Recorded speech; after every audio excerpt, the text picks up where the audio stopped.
أعوذ بالله من الشيطان الرجيم. بسم الله الرحمن الرحيم. ولنبلونكم بشيء من الخوف والجوع ونقص من الأموال والأنفس والثمرات وبشر الصابرين. അസ്സലാമു അലൈക്കും വറഹ്മത്തുള്ളാഹി വബറകാതുഹു. സൂറത്തുൽ ബഖറയിലെ 156 വചനമാണ് നിങ്ങൾ ഇവിടെ ശ്രവിച്ചത്. ഇതിൻ്റെ അർത്ഥം ഇപ്രകാരമാണ്: അല്പമൊക്കെ ഭയം, വിശപ്പ്, ധനനഷ്ടം, ജീവനഷ്ടം, ഫലനഷ്ടം എന്നിവയിലൂടെ നിശ്ചയമായും നാം നിങ്ങളെ പരീക്ഷിക്കുന്നതാണ്. സഹനശീലർക്ക് നീ സുവാർത്ത അറിയിക്കുക.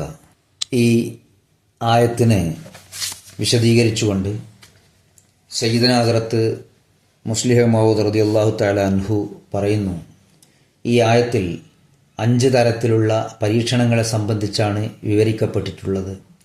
അള്ളാഹു തൻ്റെ അസ്തിത്വത്തെ തൊട്ട് സത്യം ചെയ്തുകൊണ്ട് പറയുന്നു, ഈ പരീക്ഷണങ്ങളിലൂടെ കടന്നുപോയിക്കൊണ്ടല്ലാതെ നിങ്ങൾക്ക് അള്ളാഹുവിൻ്റെ സാമീപ്യം കരസ്ഥമാക്കാൻ സാധിക്കുകയില്ല. ഒരു പരീക്ഷണം എന്നത് ശത്രുക്കളുടെ ആക്രമണത്തെ സംബന്ധിച്ച ഭയം നിങ്ങളെ ബാധിക്കും. സകല സമൂഹങ്ങളും നിങ്ങൾക്കെതിരായി നിൽക്കുകയും അവർ നിങ്ങളെ ആക്രമിക്കുകയും ചെയ്യും എന്നതാണ്. ഭരണകൂടങ്ങൾ നിങ്ങൾക്കെതിരാവും, നിങ്ങളെ ഇല്ലാതാക്കാൻ ശ്രമിക്കും. ഈ കാര്യങ്ങളെ തൊട്ട് ഭീരുക്കൾ ഭയപ്പെടുകയും ഇനി എന്തെല്ലാം സംഭവിക്കാം എന്ന് പറയുകയും ചെയ്യും. ഈ ഭയം കാരണം ഒരുപാട് ആളുകളുടെ മനോധൈര്യം ചോർന്നു പോകും. പരീക്ഷണത്തിൻ്റെ 2ാമത്തെ ഘട്ടം എന്നത് അള്ളാഹു വിശപ്പ് കൊണ്ട് വിശ്വാസിയുടെ സ്ഥിരചിത്തതയെ പരീക്ഷിക്കും എന്നതാണ്. വിശപ്പിൻ്റെ പ്രയാസം എന്നതുകൊണ്ട് ഉദ്ദേശിക്കുന്നത് ഒരു വിഭാഗം ആളുകൾ ദൈവനിയുക്തൻ്റെ വിളിക്ക് ഉത്തരം നൽകിക്കൊണ്ട് അദ്ദേഹത്തിന് ചുറ്റും ഒരുമിക്കുമ്പോൾ ജനങ്ങൾ അദ്ദേഹത്തെ തള്ളുകയും ഭ്രഷ്ട് കൽപ്പിക്കുകയും ജോലിയിൽ നിന്ന് പിരിച്ചുവിടുകയും കടകമ്പോളങ്ങളിൽ നിന്ന് സാധനങ്ങൾ നൽകാതിരിക്കുകയും ജോലിക്കാരെ ജോലിക്കെടുക്കാതിരിക്കുകയും ചെയ്യും. തുടക്കത്തിൽ ഭീഷണിയായിരിക്കും. അക്കാരണത്താൽ തങ്ങൾക്ക് ഏതെങ്കിലും തരത്തിൽ നഷ്ടം സംഭവിക്കുമോ എന്ന ഭയമുണ്ടാകും. 2ാം ഘട്ടത്തിൽ അതിൻ്റെ പ്രാവർത്തിക രൂപത്തിലൂടെ ദാരിദ്ര്യത്തിൽ അകപ്പെടുത്താൻ ശ്രമിക്കുന്നതാണ്. ഉപജീവന മാർഗങ്ങൾ തടഞ്ഞുകൊണ്ട് ഏതുപോലെ നബി സല്ലല്ലാഹു അലൈഹി വസല്ലം തിരുമേനിയെ ശുഅബ് അബീ താലിബിൽ ദീർഘകാലം തടങ്കലിലാക്കിയോ അതുപോലെയുള്ള ബഹിഷ്കരണ രീതികൾ അവലംബിക്കും. പ്രയാസങ്ങളുടെ പരമ്പര ഇവിടെ അവസാനിക്കുന്നില്ല. മറിച്ച് നിങ്ങളുടെ സമ്പത്ത് കൊള്ളയടിക്കുന്നത് അനുവദനീയമാണ് എന്നുവരെ അവർ വിധിക്കും. ആദ്യം നിങ്ങളുടെ സമ്പത്തും ഉപജീവന മാർഗങ്ങളും തടയപ്പെടുമെങ്കിൽ പിന്നീട് വിശ്വാസിയുടെ പക്കലുള്ളതിനെ കൊള്ളയടിക്കൽ അനുവദനീയമാണെന്ന് വിധിക്കുകയും ചെയ്യും. അതും കഴിഞ്ഞാൽ ജീവൻ അപായപ്പെടുത്തുന്നതിന് ശ്രമിക്കും. ജീവൻ നൽകേണ്ടി വന്നാൽ പിന്തിരിയുന്നില്ല എങ്കിൽ സന്താനങ്ങളുടെ മേൽ ആക്രമണം അഴിച്ചുവിടും. ഹുസൂർ റളിയല്ലാഹു അൻഹു പറയുന്നു, നമ്മുടെ ജലസകളിലും മറ്റും ഇപ്രകാരം ചെയ്യുന്നത് ഞാൻ കണ്ടിട്ടുണ്ട്.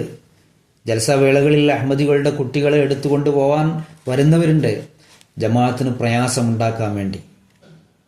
ഫലനഷ്ടം എന്നതുകൊണ്ട് അർത്ഥമാക്കുന്നത് ശത്രുക്കൾ വിശ്വാസികളുടെ പരിശ്രമങ്ങളിൽ ഭംഗം വരുത്താൻ ശ്രമിക്കുകയും അവരുടെ പ്രവർത്തനങ്ങളുടെ ഫലങ്ങൾ തടയാൻ ശ്രമിക്കുകയും ചെയ്യും എന്നതുകൂടിയാണ്.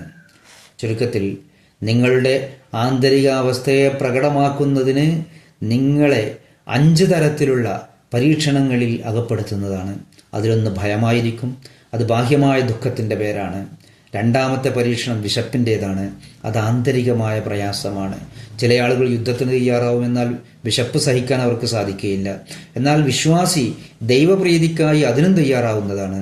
ചിലർ വിശപ്പും ഭയവും സഹിക്കും, എന്നാൽ ധനനഷ്ടം സഹിക്കാൻ അവർക്ക് സാധിക്കുകയില്ല.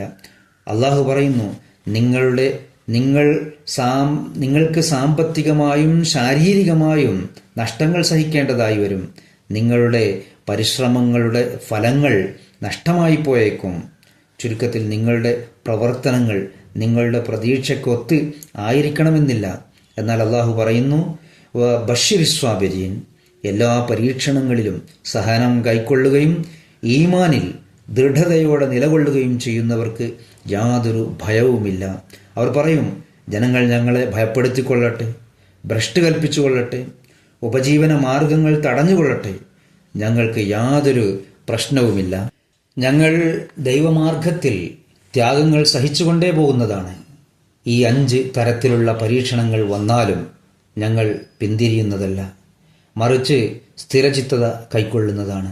അത്തരം ആളുകൾക്ക് അള്ളാഹു സുവാർത്ത നൽകുന്നതാണ്. പറയും, നിങ്ങൾക്ക് അനുഗ്രഹമായിരിക്കട്ടെ, നിങ്ങളുടെ വിശ്വാസത്തിൻ്റെ ശക്തി സ്ഥാപിതമായിരിക്കുന്നു, പരീക്ഷണത്തിൽ നിങ്ങൾ വിജയിച്ചിരിക്കുന്നു.